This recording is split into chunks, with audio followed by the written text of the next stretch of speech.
Hello and welcome to this video on time-saving tips in Microsoft Word.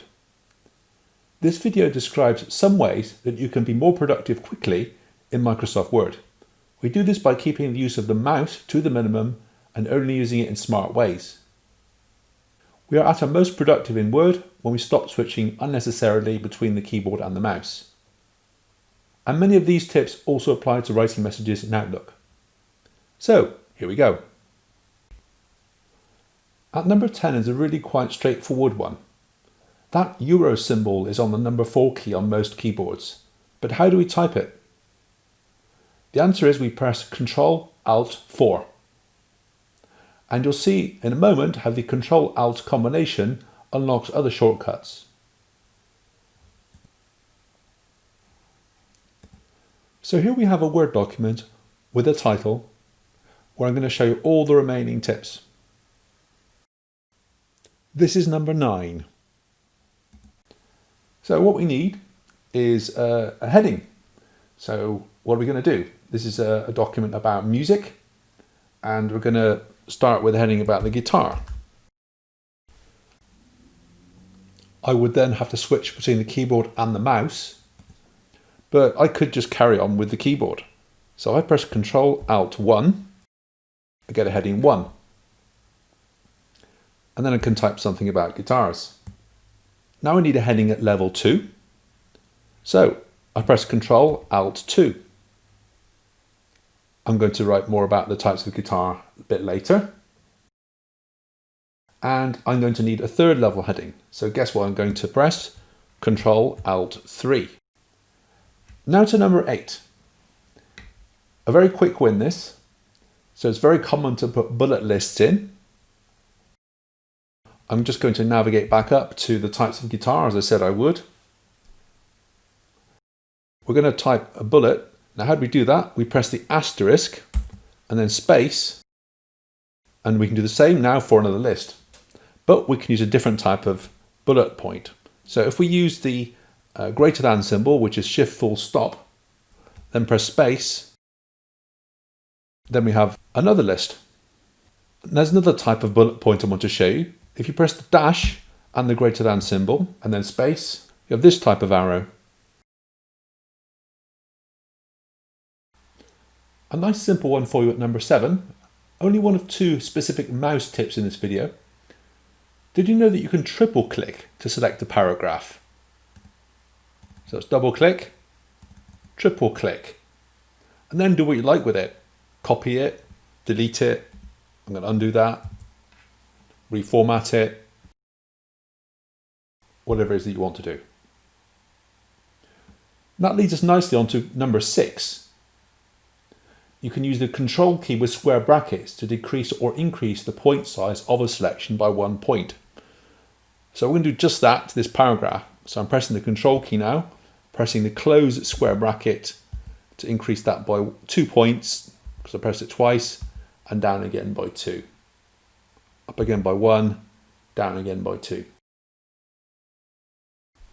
So that's a bit smaller. And now point 5. Now you probably know the format painter. I'm going to also make that italic, for example. So I like that format, and I'm going to use the format painter to copy it. Now I'm not just going to do that for one destination, but I'm going to do that for 2. So if I click on where I like that formatting, the source format, I double click on the Format Painter button. Then I apply that to the places where I want to apply it to.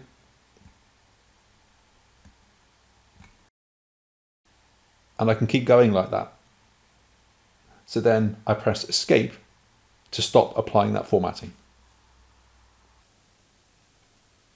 Point 4 is about separating parts of a document with lines. So just here, I'm going to press a few returns, and then I'm going to press the hyphen 3 times, then press enter. Same idea now. After this section, I'm going to just press return 3 times, and then I'm going to press the underscore, that's shift hyphen 3 times, press return. That gives us a thicker line, and after the last one, I'm going to press equals 3 times. and that gives you a double line.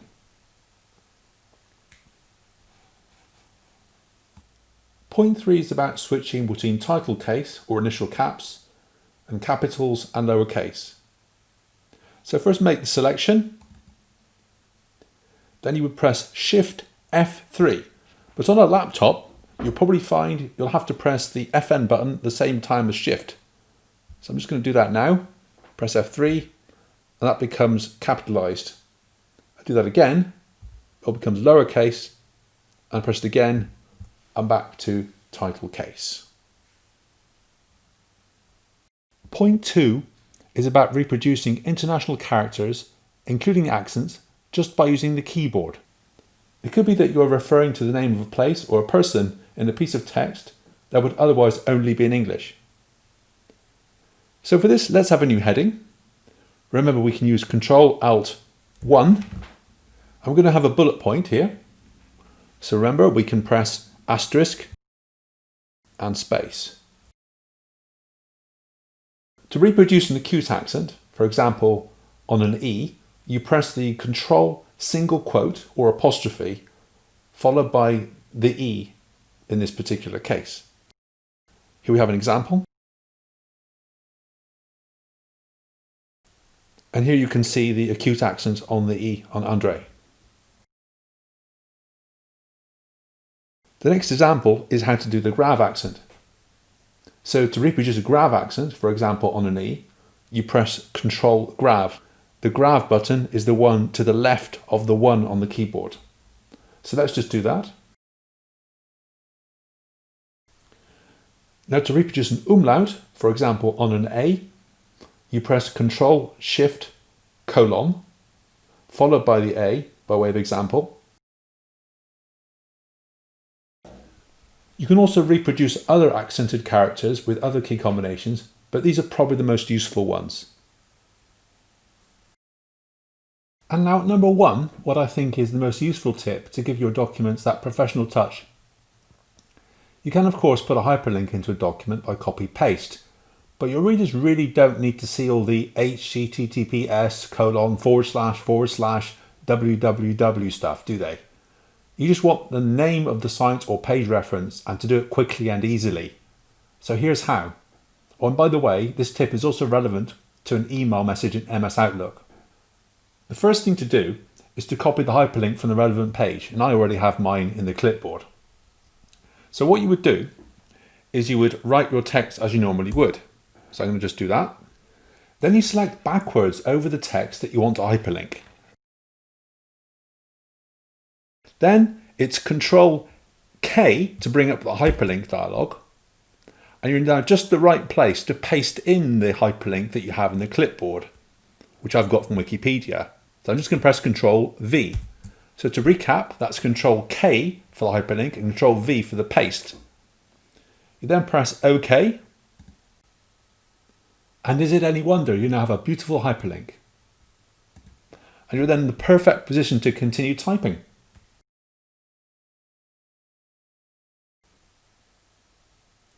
We hope you found these tips to be useful. Please visit our website, siberiageotech.com, or subscribe to our Excel in IT YouTube channel. Thank you for watching, and look out for more videos soon.